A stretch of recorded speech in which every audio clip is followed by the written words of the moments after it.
Do you like books? I mean, really, really like books? Then you're in the right place. Each week, your host, Sam Hankin, interviews the best of today's top-selling authors and the up-and-coming superstars of modern literature. This is The Avid Reader. Here is your host, Sam Hankin. Good afternoon, everyone. Welcome to another edition of The Avid Reader. Thanks so much for hanging with us for all these years and all these interviews, and also for supporting the Wellington Square Bookshop. It's one of those COVID paradoxes where we're actually doing better now than we were before, and I really appreciate your support. Today, our guest is Nick Mamatas. He's the author of several novels, including I Am Providence, Sabbath, and the forthcoming The Second Shooter.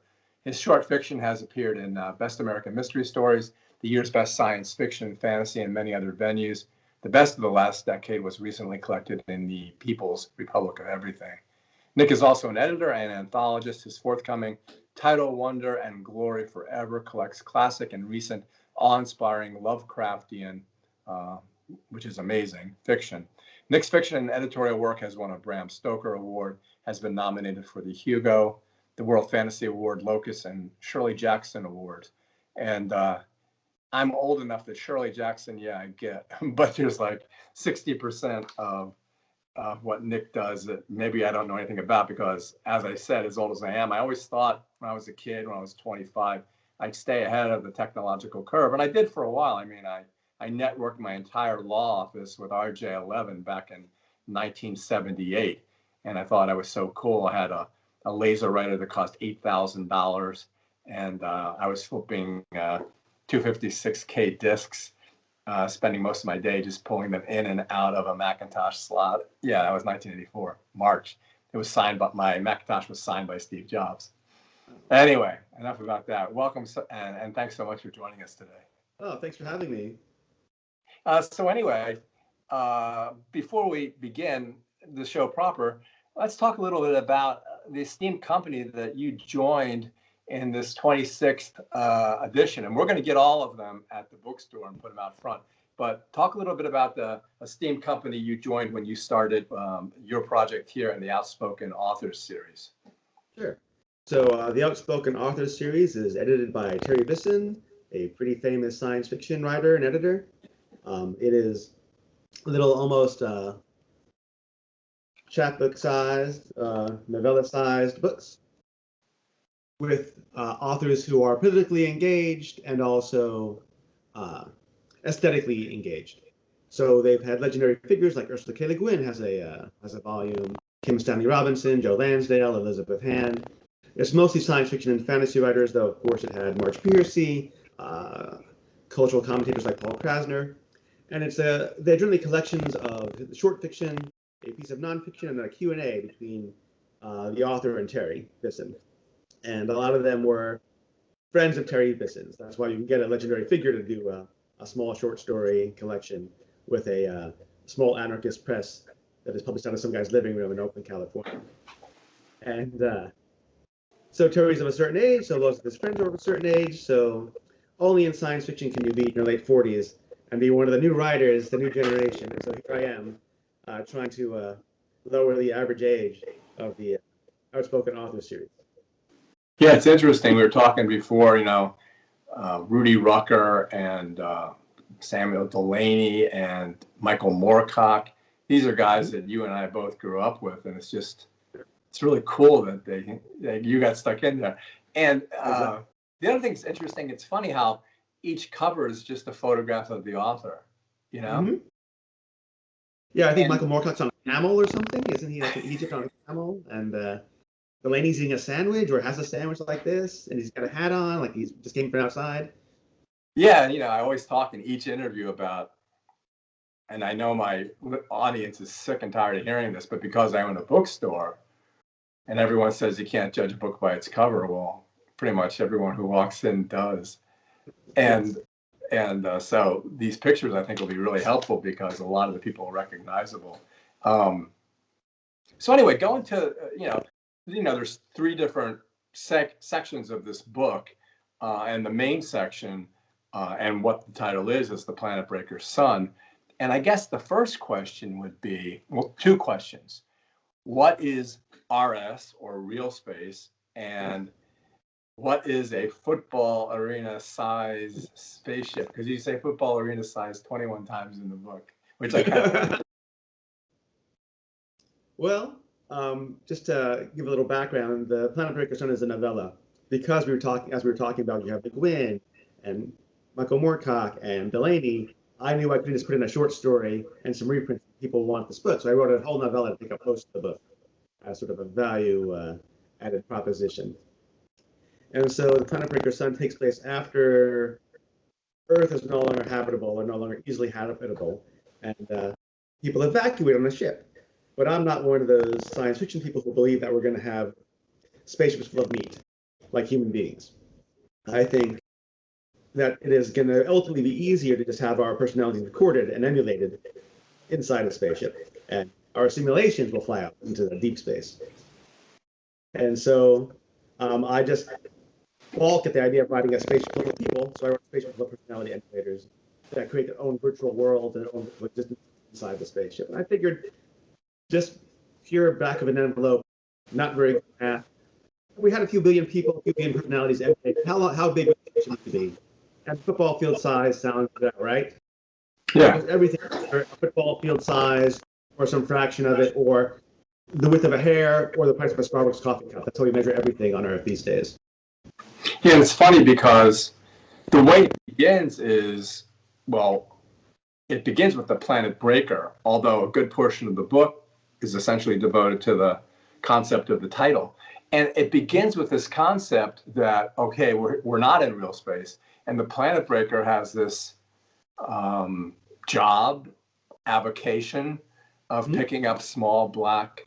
I can see them in my head, which is so funny because a lot of this is happening in somebody's kind of head, and you can see the stone, and you can almost feel the smoothness of it. In my mind, it may not be. Yeah. And he tosses it, and he can destroy worlds. And he's Zeus, and his wife is Hera, the queen of the gods. And so I guess the question is, as a sci-fi aficionado since I was 12 years old, my mom would take me to the free library and I'd read Robert Heinlein and Ray Bradbury. Okay, it's like, okay, I understand this. But the question is, and the question maybe a reader who doesn't read this genre is, okay, how can this happen? And how can they be Zeus and Hera? Have they decided to adopt these personas just like they would put on clothing? What is it that allows them outside of this real space with cafeterias and crawlers outside the ship? What is it allows them to do this? Well, it's kind of like the internet. I started on the internet when I was young, when I was 17 years old, before the web, and there were things called tiny muds, which were like chat-based programs that had sort of rooms, and they weren't rooms, they were just descriptions, but you could interact with them in a way that felt physical to a certain extent. If you were, if your imagination was engaged by the text and you were typing and talking to other people. And of course, since then, we've had any number of virtual environments like websites, Second Life, chat rooms, Skype. These are all artificial environments, and they come and go.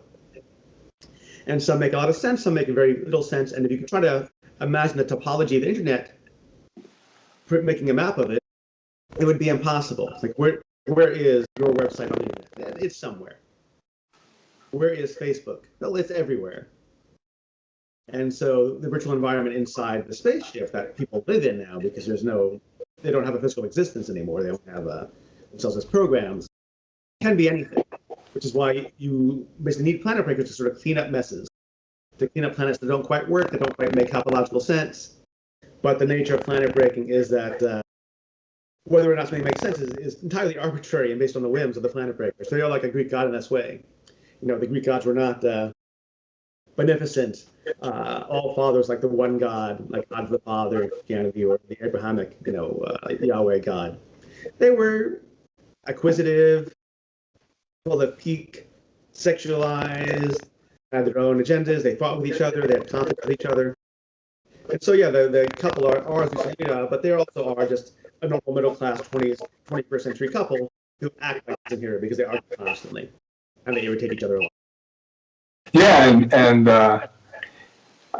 Zeus's grandparents, who, Uranus is in the middle of a black hole, and not only were they fighting with each other, they would eat each other. They would eat each other and vomit them out, and be tricked into vomiting them out.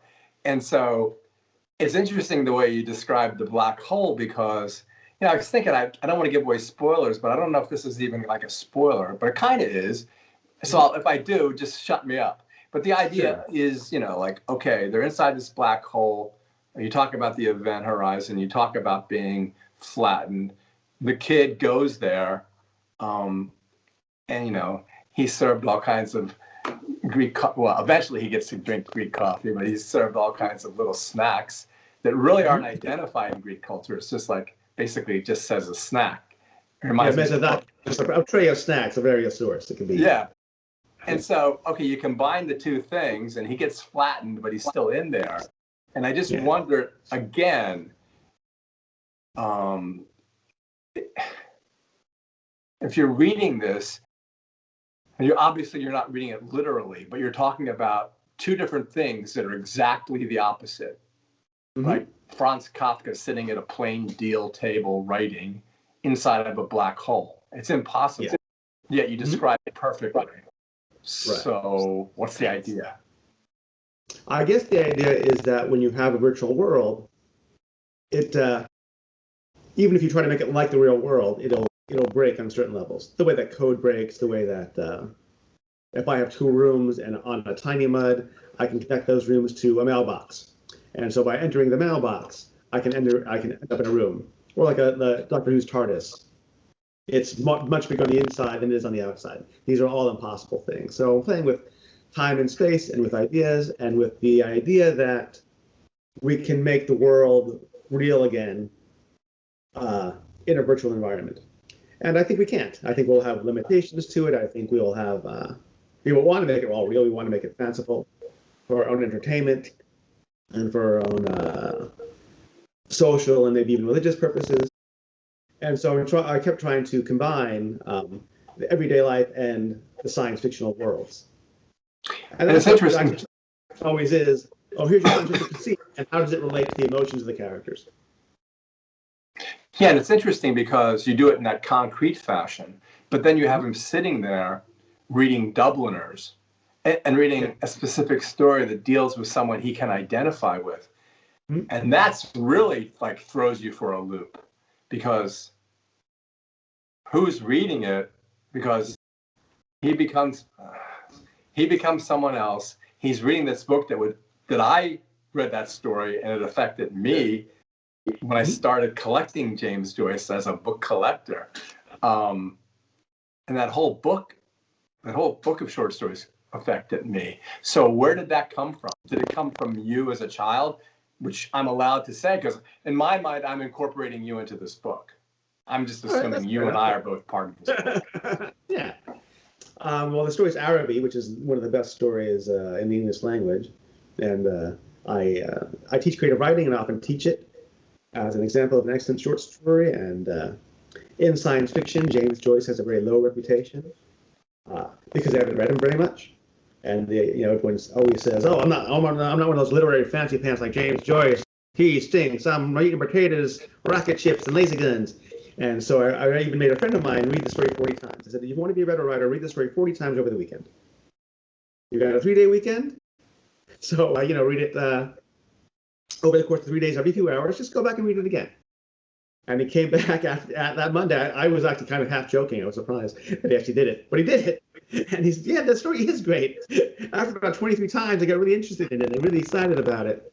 And so I find Araby just a very powerful story. And when we do leave the planet, one way or another, whether it's in spaceships or as personality emulators on some internet-style spaceship that's smaller, we're going to bring our culture with us. We're going to try to. And we'll bring bits and pieces of it, and we'll leave important things out, and we will bring trivial stuff with us.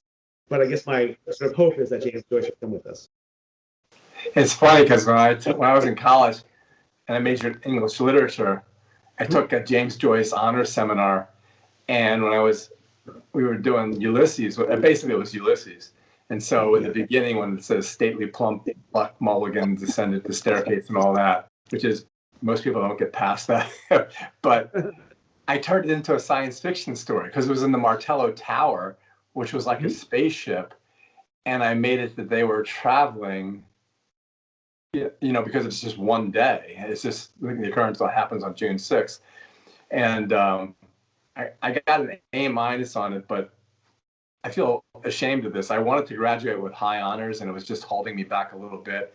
So I went and begged the teacher to raise it to an A, and he goes, "I don't give a shit. Sure, I'll give you an A." And I felt like that. But I did graduate with high honors simply because of that. But yeah, even then, it was so funny because when I read what the kid was reading, I thought, wow, it fits in perfectly with my life. But then, like, when you talk about, say, sampling the algorithms, it's kind of like you're stepping outside. Frequently, you step outside of this virtual world, go back into real space, and the people that are virtual realize that they only exist because they're able to tweak certain algorithms. Mm-hmm. So you're going in and out of this stuff, which is like, normally I would say it's breaking the fourth wall.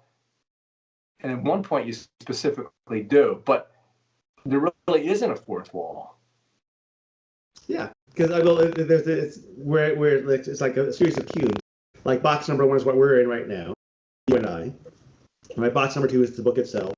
Box number 3 is the contrived world of the book. Box number 4 is the world inside the world of the book. Box number 5 are the different planets inside the world of the book that I'm holding that we're talking about right now.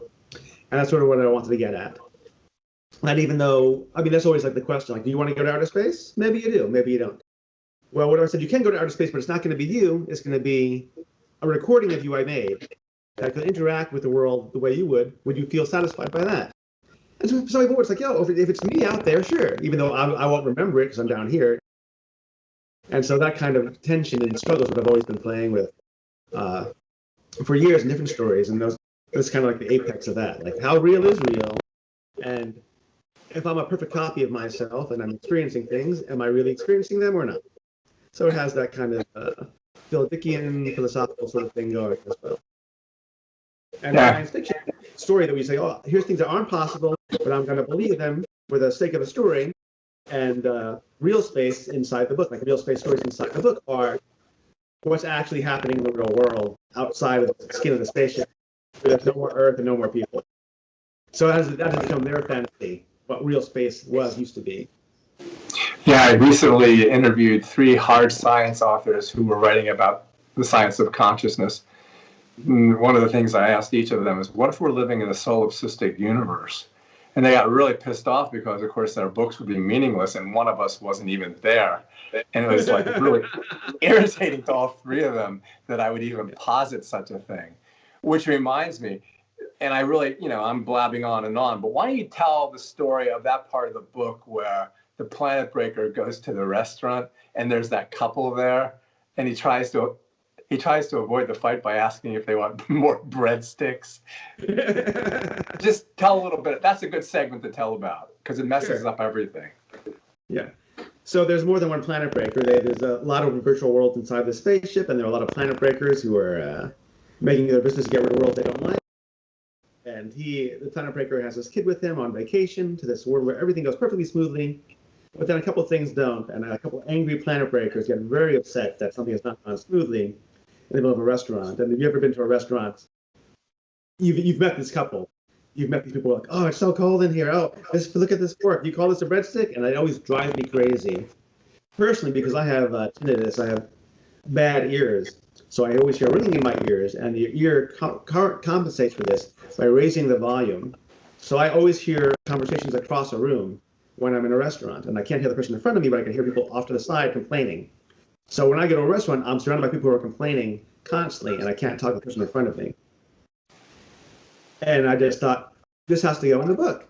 This horrifying experience I have every time I walk into a restaurant, which I have not in a year because of the plague, but in times past, where everyone just can't be satisfied for 25 minutes to eat their spaghetti without complaining, and one day they're going to go crazy and kill everybody. And so that's what happens. So I wipe out the entire planet, and this leads to the Planetbreaker sort of throwing his son into space, hoping that somebody can save him from the planet being destroyed, and he ends up in the black hole where his grandparents live. The only difference is they don't turn red hot. I mean, but But it's nice the way they ask about whether is your son going to be all right being left upstairs all alone? It's like, yeah, you know, how do I explain that? Am I being a bad parent or a good parent, you know? Because he is, you know, that's the other thing. Why don't you talk about that? You think first you think the kid's mother is a good mother. Yeah, the kid's mother's a good mother. Well, but then she's kind of like not beaten him, but 3 times she kind of trashed him in a way. And the Planetbreaker brings that up. But the mother is a better parent than the father. Let's put it that way. No one's perfect, right? Even in a virtual world, nobody's perfect. But the father is kind of a bad father. Yeah, and you've met those people too, like, and you can talk about it, like when he says he's happy. Talk about the way he's, you know, that kind of thing. You know, this is what happens when you have a kid, and I have a kid, and he's 7 years old, and so some of the book is working out my own issues with the kid, I guess. So it's like that science fiction question people ask in science fiction, oh, where do you get your ideas? And in literary fiction, they always ask, so is this book autobiographical? And these are the same question, right? Or one's just a subset of the other question. And so, yeah, there have been experiences where, you know, when you were a kid and your parents are unhappy, you try to make them happy. And when you're a parent, you don't want, if you're a good parent, or at least a decent parent, you don't want your kid to feel responsible for your happiness. So you say, oh, I'm absolutely happy. This is the happiest I've ever been. When you're miserable. And so I thought that was something worth putting in a book. Yeah, it's funny because, well, again, without spoiling anything, when you have the son kind of with the sun, and you use the word, which I found really fascinating, you use the word reticulated. Yeah. And I always think of that in a certain snake-like sense. But okay, what about reticulation is so, again, I'm behind the curve, but what is that like in the virtual worlds that you live in from time to time? I was actually thinking when I was talking about reticulation about books I read as a kid. A lot of books when I was a kid there's a fashion for reticulated covers, where there'd be some image on the cover, and you turn the cover, you angle it slightly, and the image change. And so the reticulation is this. Image 1 is this, image 2 is this, and when you shift, one becomes more prominent over the other. And it just reminded me of my childhood reading these books with particular covers, and I thought, oh, that'd be a great word to use to describe the kid going back and forth between the ages of 7 and 14. To continue to explain every detail of this book, when he's stuck in the black hole, time stops on the event horizon. So he enters the black hole at 7, he leaves a few minutes later at 14, and because it's a virtual world, that creates a bug. So he goes back and forth between 7 and 14 constantly. And one issue the parents have is how do we resolve this problem for a kid? And so reticulation just seems fun on that level of reminding me of me being 7 years old, looking at these books where you flip them back and forth and see different things happening. And of course, any parent who's even a decent parent, not much less a good parent, wants their kid to grow up, but also misses the kid when they're young. And so it felt like a way to do that at the same exact time by having him be 7 and 14, having him be a little bratty kid and an obnoxious teenager and a sweet little boy and a charming young man. And then I wanted to focus on sons because you as a bookstore owner, you know that every third book is the something or other's daughter, right? Oh, yeah. Or yeah. Or the something or other's girl. It's time for a boy book. So that's why so the Planetbreaker son, that name came first before all of this. And then everything else just dribs out of, we'll throw in Arabic, we'll throw in what you think the book covers, we'll throw in my experience of 30 years on the internet, we'll throw in my crabby opinions about space travel, we'll throw in the Greek gods, because that's what came out of it. It's funny because I can tell you, again, not to go over too long because it pisses me off myself, was at my age, which I don't think I am. So when I was a kid, everyone would say, enjoy every moment, or like Warren Zevon said, enjoy every sandwich. You know, you don't think about that. And when I was a kid told me, just enjoy it because it's going to go really fast. And I didn't believe at all. And then it started going really fast. And what they don't tell you is it goes faster and faster and faster. So the reticulation you're talking about is, I can remember my son exactly when he's 3 years old and exactly the things we did, which were this giant crystal came down from space in the night, and we'd go out in the morning in the garden, and there's this crystal, and we'd have this story about, and he believed it all. And now my son's 40. He's 40 years old, but I was just throwing him up in the air when he was 3. And both of those things in my mind existed exactly at the same time. And it will happen to you too. Oh, sure. It's already happening. I mean, thanks to Facebook, I get a memory of my kid every morning of when he was 2. And now he's 7. And I keep showing him this. I said, hey, you remember this? You remember that dog? You remember your grandmother who died? Nope, none of it? Ah, well, here it is on Facebook. And so I'm already experiencing that. Thanks to the internet, it's even faster now. And of course, it's going to get faster. Yeah, so I know. that is the book is about. Yeah, and who knows what it's going to be like. Hey, do you like Greek coffee? No, I don't drink coffee at all, actually. I'm a super taster. I hate bitter things. My father likes Greek and Turkish coffee. So he does drink those cups constantly. Right, that's true. And your the Planetbreaker's mother is also making Greek. I love, in my bookstore, I serve coffee. And after I read this book, I started looking up the stuff you need to make Greek coffee. And I just texted this morning my manager saying, hey, let's start serving Greek coffee. So, fantastic. I know. So if we do, it's because of you. And then the other thing is, when you throw Athena into the mix, I was thinking, Athena springs full blown from the head of Zeus. And I was thinking, hey, that's kind of like the book. It's kind of like, you have this thing and then this other thing comes out of it, but it's not the thing anymore. Right. It's hard to explain this shit. It's hard to just talk read the about. book. Yeah, exactly. I mean, the experience of the book is, I guess what I'm trying to do is have a science fiction book that is originally hard science fiction. Again, the math is probably all wrong, but I made an effort. That is also a domestic drama. That is also frac-related and postmodern. That is also short, so I can't spend a lot of time explaining things in the book. So I do just have to sort of dive in and depend on your cultural knowledge of Greek gods and how science fiction works and what kids are about.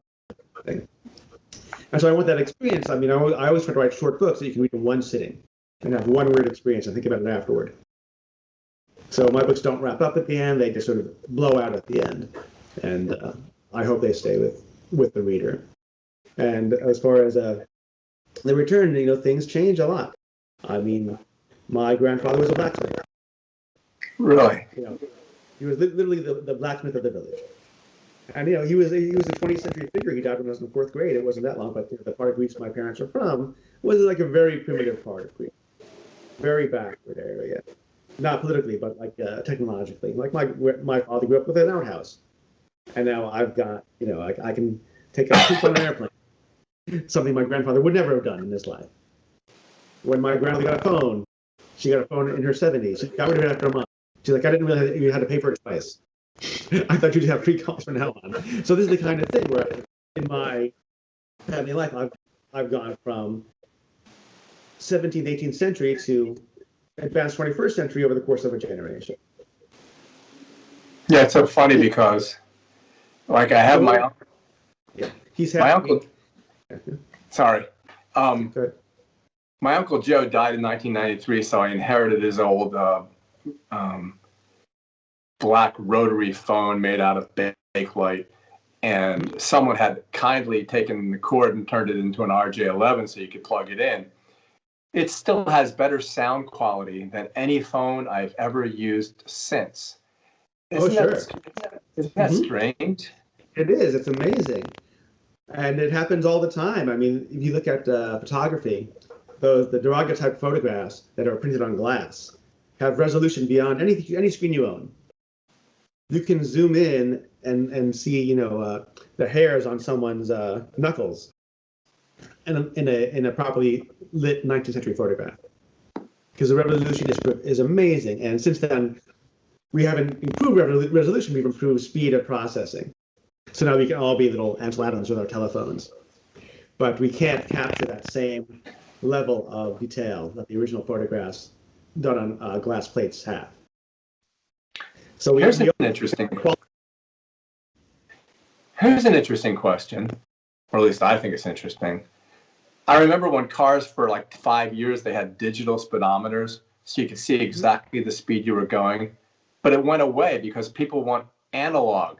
They want to see where they've been and where they're going. Same thing with my radio in my car. I don't want to press a button that takes me from 97.1 to 97.3. I want to turn the knob so I can catch everything that's in between. Is there, no pun intended, an analog between the analog and the digital sense of the word in your consciousness and the consciousness of your contemporaries? I mean, when you write this stuff, is there a way that you can distinguish between the analog world and the digital world, especially in the concept you've created here? Well, it's all about information. So the information you get from that digital readout tells you exactly your speed, but it doesn't tell you your acceleration. Right? When you can see the needle go fast, you know your acceleration. It gives you implicit knowledge, implicit information. And the same with ebooks. I have ebooks. I've got a Kindle. I've got my telephone. I read ebooks sometimes. I often prefer print books, not just because I was raised with them, but because I can tell how close I am to done. When I have a thick book, I can just sense, aha, half of it's in this hand, half of it's in this hand. I know halfway through. With digital, I'm never quite sure. Even if it gives me a percentage point, I'm not quite sure what a page looks like. Between Kindle and the telephone, I'm not quite sure where I am. And so I tend to only read nonfiction or short fiction pieces on the phone, and anything that's substantive, I have to read in my hand because I get more information from how it feels in my hands and around my fingers than I do from looking at the readouts and the information that Kindles give me by pointing out what percentage I'm in, how many hours I have left, whether something's a 10-minute read or a 5-minute read. And of course, for me, it's a 2-minute read or a 5-minute because I read faster than the person they use to determine this. And so, yeah, the analog world and the digital world slam up against each other all the time. Why is vinyl making a comeback? Why is VHS making a comeback? Yeah, that's ridiculous. It's more fun to rewind a VHS tape than it is to run your mouse across the bottom of the screen to make things go fast. And VHS loads faster.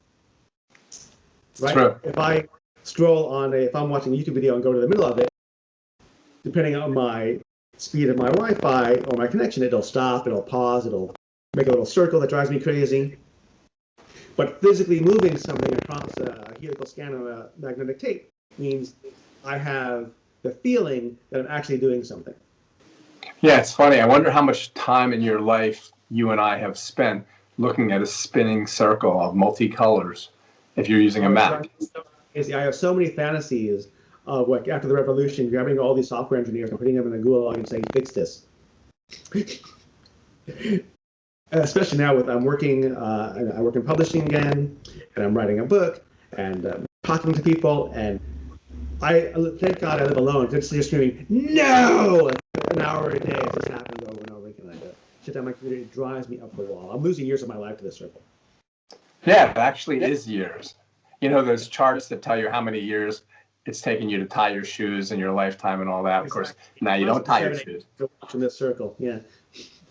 But it's funny what you're saying about the book, because when I got the PDF first, and then when Angie at the bookstore showed me the book, all these books are thin. And when I got the digital book, I thought, okay, well, it's going to be like a George R.R. Martin book, or it's going to be like whatever. If it's a mass market book, you can't even open it and read it. But yeah, then so then when I saw it, I got a really kind of real concrete feel of what this book is going to be. Yes, I'll be able to read it in one sitting. It's going to be really cool. I love the cover. None of that came through. I'm getting a PDF that kind of jumbles together things. And Sure. Yeah, it was a completely different feel, just like you explained. Yeah, exactly. What was I going to ask you something? Let me look at it if I can find it. Oh yeah, when you talk about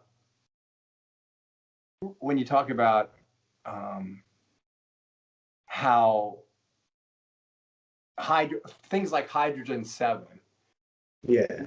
It actually is the heaviest isotope of hydrogen, and you stick it in there. But then I found out it's also the name of a BMW prototype car. I don't know. Oh, I didn't know that. Neither did I. But I knew about the isotope. Coincidences happen. Mm-hmm. Yeah, so you stick that in there, and then so the reader thinks, if the reader is conversant enough to know, okay, why is it the heaviest isotope of hydrogen that needs to be included in the story to make things work? You know? And how do you choose? Okay, like A Rose for Emily is another one. Yeah. Yeah, that you add in there that obviously these things, yeah, I've never asked, is this book autobiographical or simply like they do on Good Morning America? What's your book about? Yeah. That was the worst. But yeah, so all these references, literary and otherwise, allusions, it sounds like you're admitting freely that they all come from stuff going on with you. To a certain extent, sure, but also things I've seen from other people and things you create to make the world work, and the like. And so something like Hydrogen 7 being the name of a car prototype happens to me all the time. My first novel was about Jack Kerouac. I wrote him as a character. He's Jack Kerouac in a Lovecraftian Malefic universe where he's trying to save the world from Lovecraftian monsters. And after I finished it, but before I published it, I told a friend, it's like, oh, I wrote about Jack Kerouac. He saves the world. I was like, oh, how did he do that? He was a pacifist. I said, oh my God, I better go back and rewrite this book. And so I read the book again and said, wait a minute, he doesn't do anything like that. I just happen to know Kerouac well enough from having read his books and his letters that whenever he has a gun in his hand, or is about to fight, he runs away or throws a gun down. It's about something else. So I coincidentally got it right that he was a pacifist. Well, You know, it's like when you talk about not South American, but Latin American magical realism. yeah. And we're moving on now in terms of the way the book moves. We're moving on to a different story. Oh yeah, well, go ahead first and tell how the book is divided up, because we talked a little bit about this at the beginning and before we started. So how is your book divided up? Because each one of these books has that kind of division. Yeah, so every Outspoken author book is actually a collection. Short fiction, one piece of which is new, a work of nonfiction, that's say an essay, often essay about a literary topic or political topic, pardon me, and then a Q&A with Terry Bisson, the series editor. And so since I am not as famous as Reticulation Gwyn or anyone else involved in the series so far, I wrote a novella which takes up most of the book. There's another piece of short fiction in there called Ring, Ring, Ring, Ring, Ring, Ring, Ring, which was published a couple of years ago. It is based on the settings and characters of Jeffrey Thomas, a fantasist of some renown, who mostly publishes in small presses and specialty presses, but like where sea monsters come from, the idea of the sea serpent and the sea monster, where they think it comes from now. It comes from drunken sailors seeing whales' penises breaking through the waves as the whales would swim by. And so they see this weird snake-like thing emerge. And so that's what Jeffrey Thomas is like. He's had a couple of books with major publishers. That's like the whale's penis that you think is a sea monster, but something even more amazing underneath the waves. And so he's written frequently about Punktown, this planet that has all sorts of weird species and magic and gonzo technology. And I was for him because I liked him. In a setting that came out a couple years ago, that we printed that there. And because there's no real way to make a jump to living writing fiction anymore, like there's no more pornographic novels, there's no more quick 6-week paperback, I started funding my early term paper. And so there's an essay about my years of term paper,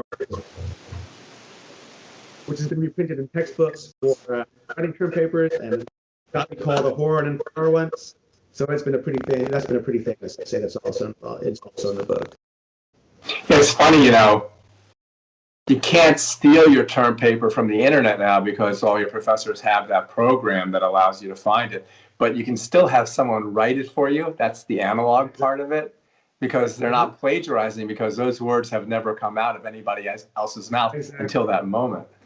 Yeah, you're like a Cyrano de Bergerac. Instead of giving love poetry, you're just giving what Hamlet was about. Yes, you can just whisper in somebody's ear using, exactly. So ring, ring, ring, ring, and then the third piece is that essay, and then there's right. Was there like the Q&A in there, the interview part? Yeah, I hope so. Isn't here? Yeah, I might not have had it in the PDF, or I missed it after the acknowledgments or something. Oh, it's in the middle. It's called, here you go. I'm going to hold it up to you like you can read it in here. Okay. The Q&A does exist. It's real. Okay. So I read it, but in my mind, I incorporated it into something else, which, according to you, I'm allowed to do, right? Absolutely. That's the point of the book. Yeah. Oh, talk about, again, because some of our guys and women and my demographic won't know, but talk a little bit, because you just mentioned it, about ASMR and what that is and how it's kind of not ubiquitous, but it's become an incredible meme, if you will. Sure. So ASMR is a phenomenon that people experience or they don't. And ASMR is sort of a semi-scientific name for autonomic sensory meridian response. It basically means when you hear certain noises or get certain kinds of attention that you feel physiologically very good. Like you start tingling or you feel very relaxed. The classic example is Bob Ross, the old painter from PBS. And people loved Bob Ross because he had such a soothing voice. And you have to hear the scraping of because he used the knife a lot to move the paint around. You'd hear that scraping sound. And some people just found it relaxing. Some people found it almost orgasmic. And so now there is a huge YouTube subculture of ASMR artists who do things like they'll tell you about their day or read a book to you, or, which I dislike, but pretend to be like a doctor and say, "Oh, hey Sam, how's it going? Let me just pluck that out of there. How you feeling?" You know, that kind of thing. And they wear weird costumes, and they have these things that might be 3 hours long. Some of them are entirely inexplicable. If you don't have ASMR, you have no idea why. There's an hour-long video of somebody ironing a shirt. But if you have ASMR, it's like, yes, this is the one I want. Iron that shirt. And you just love it. Other people are driven crazy by it. People really hate it. You know, it's sort of like an annoying sound. Like sometimes if you're, on a train or something, someone's doing this. And they're having fun with it. Like, yeah, I'm flipping through. I'm just idling them on. But if you're sitting next to them, it drives you crazy. So ASMR is a very unusual phenomenon. When I have it, I experience it when I came across it by hearing somebody whisper reading to the Odyssey on YouTube. How does that work? I said, "Oh, what's a whisper reading? Let me click on this." They read the Nausicaa, that section of the Odyssey. I was like, "Well, this is the best Odyssey I've ever heard in my life." And I was just sitting there at work, my eyes rolling back in my head, and then I figured out what ASMR was and started finding all these videos. There's so many things that, like, I bought my partner's daughter, she's 13, I bought her an Oculus, and then I used the Oculus for like 15 minutes, and my neck started hurting, and Lorelai goes, "Watch out, you're going to step into that, you're going to walk right over that chair." And I was completely in this other world. And then the other thing that's so weird is, like, I had this nonfiction book club, and I don't know why book clubs are always women. I was the only guy. I was the moderator. And they're all like 55 or 60, which is still younger than me. And I just thought, okay, I'll ask them, how many of you know what TikTok is? Not one. How many of you know what a meme is? Not one. And I'm thinking, it's like Nancy Pelosi talking about Bitcoin. She has no idea. Yeah. And so it's like me going to YouTube and finding scenes of Denzel Washington in The Equalizer and watching them over and over again, or Tom Brady mic'd up for the Super Bowl. And I'm looking up stuff for you, but YouTube knows what I want to watch, so it sends me there. And all this stuff is like, I guess my point is all this stuff is no different than what you're doing. That's what's so scary. You know what I mean? All speculative writers now, when they're writing about the near future, I always realize it's not the near future, it's now. Exactly. You're writing with the present. And even then, it takes a couple of years to write a book. Like, I've been writing this book that's going to come out in November, The Second Shooter, since 2016, on and off. And I keep having to update it because things keep changing. And of course, now I'm finishing up while COVID is happening. So do I put COVID in the book? Do I hint that it's going to happen? I don't know. I don't know either. I'm still working. I'm throwing in a little bit here and there, and I see all this with a great book I read recently by Elizabeth Hand, who's also an outspoken author. She's in the series. She wrote a book called the Book of Lamps and Banners, one of her crime novels.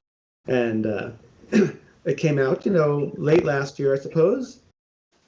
So COVID happened during the production process, and I suspect without evidence that the few sentences about people wearing masks and that virus from China and here and there that are put in while she's trying to solve this crime were put in during layout to make it seem ultra contemporary.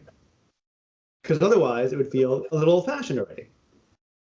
Yeah, I know. And the other thing that people of a certain age can't possibly understand is like the YouTube video of you with the moderator and you're sitting at the desk and everyone is cross-legged on their sabadons, and you're there with your mask. You're the only one wearing a mask too.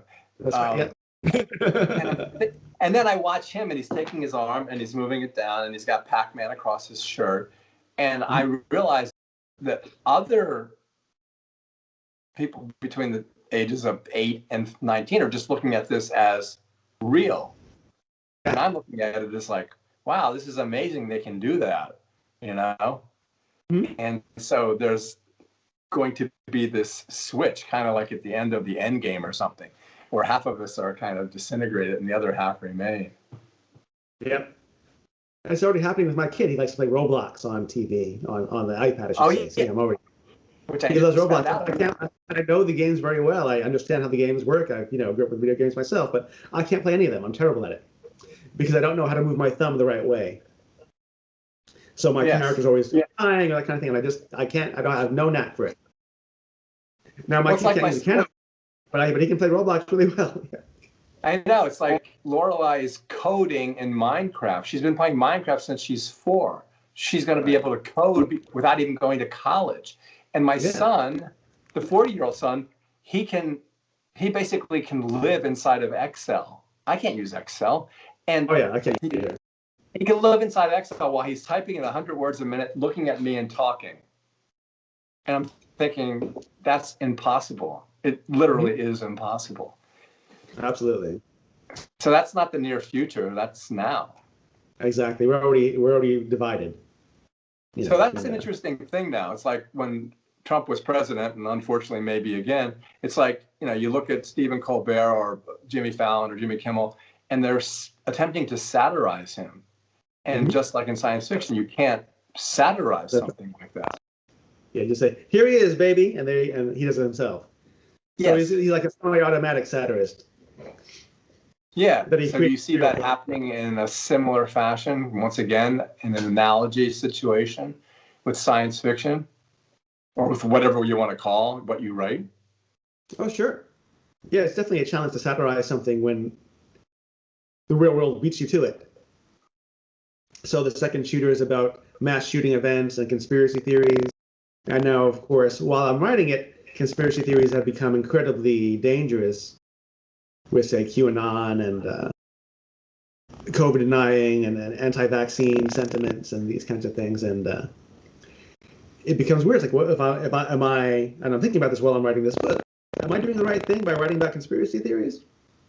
Not that I think my books are so influential that they're going to make people believe in them or that kind of thing, but the question becomes, how can I make a book about this entertaining and interesting and say something that's not just obvious that you can't get from the newspaper? And so this is one reason why the book was due November 1st. It's what, March 10th? It'll be done soon, I promise you, editor. It's only been 5 months. Maybe one more month, I'll figure it out. I know, and then you got to worry about, now you have to worry about whether it's going to be offensive, like poor Dr. Seuss, Oh, I don't. It's like, stuff. And, that Dr. Seuss, you can still get it in the library. And, of course, I was having this conversation on Twitter the other day. There was a public intellectual saying that we should limit copyright to 30 years. Because otherwise, you get these things trapped and you can't get the stuff from the authors don't want to give it to you. And my thought was, look, if you want racist caricatures, you can draw them yourself and publish them yourself anytime on Kindle in 2 seconds. You don't need the Dr. Seuss estate to help you. And that did not go over well with him. But no, I'm not super worried about being canceled or anything, honestly. There's partially because I'm not widely read enough. that's a really That's a really lousy excuse.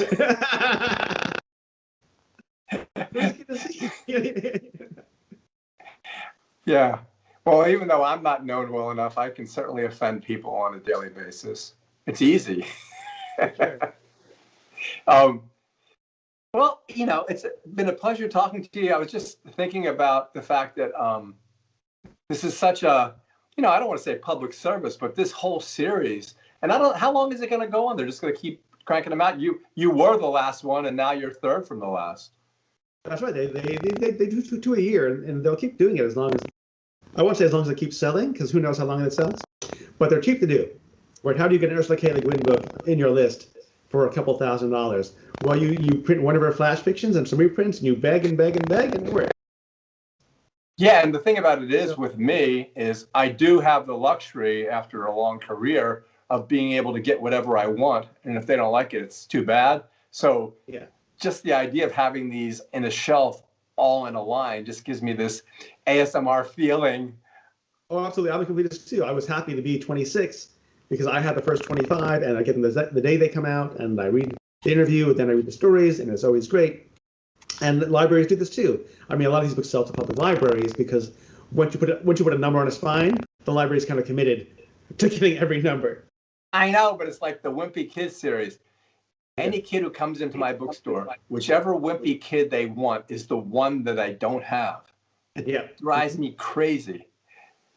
The other thing I want to tell you before I left was, so I figured I'm going to be really cool. I'm going to look up numerology and see what the number 26 means and if it's akin to you. So I looked it up, and it's totally opposite of you. It's realism, family I got. Business, teamwork, diplomacy, efficiency, material, and accumulative. Yeah, definitely not accumulating a lot of stuff. Look how I live. Nor am I diplomatic nor efficient, that's for sure. Well, anyway, like I said, it was a pleasure talking to you, and thanks so much for being a part of this series. And the series itself, as I said, is excellent. And now, and the other thing that's really cool about it, now that you get a taste of someone, like in these brief introduction books I have, now I can go back and look at your entire oeuvre, That's the hope. Yeah, cool. Yeah. All right, well, thanks again. So much. My pleasure as well. See ya. Dave.